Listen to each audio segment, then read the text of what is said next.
Umewahi kujiuliza kwa nini kuna watu wanaachwa kwenye mahusiano yenye drama nyingi na kulia kila siku, lakini wakipata mtu anayewapa amani, heshima na upendo wa kweli, baada ya muda wanaanza kuchoka?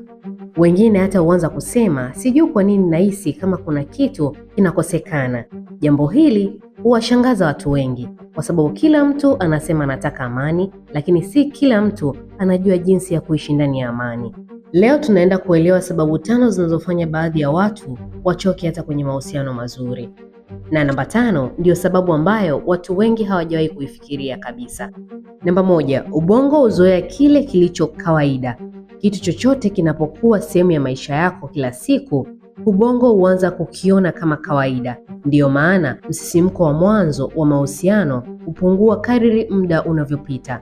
Tatizo ni pale ambapo mtu anafikiri msisimko umepungua basi upendo umeisha. Kumbe si kweli. Namba 2, wengi wamezoea drama kuliko utulivu. Kuna watu waliokuwa kwenye mazingira ya migogoro, hofu na emotion chaos. Kwa hiyo wanapopata utulivu, akili yao huanza kuona kama kuna kitu kinakosekana, si kwa sababu amani ni mbaya, bali kwa sababu drama ndiyo walioizoea. Namba 3, social media imetufanya tufikirie kila mara kuna bora zaidi. Kila siku tunaona maisha ya watu wengine, mahusiano ya watu wengine, mapenzi ya watu wengine, na taratibu tunaanza kulinganisha. Badala ya kuthamini tulicho nacho, tunaanza kutafuta kile tusicho nacho. Namba 4, watu wengi huchanganya excitement na upendo. Excitement ni hisia, upendo ni uamuzi. Excitement huja na kuondoka, lakini upendo wa kweli hujengwa na uaminifu, heshima, mawasiliano na commitment. Ndiyo maana mahusiano ya muda mrefu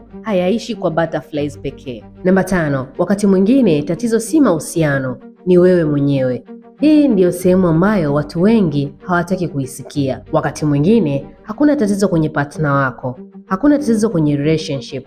Tatizo ni kwamba bado hujajifunza kuridhika, kwa sababu mtu ambaye hajajenga furaha ndani yake ataendelea kutafuta kitu kinachokosekana hata pale ambapo kila kitu kiko sawa. Ndiyo maana baadhi ya watu hupoteza watu wazuri sana wakidhani wanatafuta kitu bora zaidi. Mwisho wa safari wanagundua walichokuwa wanakitafuta kilikuwa tayari mikononi mwao. Mwisho kabisa, usichukulie amani kama boredom, usichukulie consistency kama kawaida, na usisubiri kupoteza kitu kizuri ndipo ujue thamani yake, kwa sababu wakati mwingine kile kinachoonekana cha kawaida leo ndicho ambacho ungeomba urudishiwe kesho.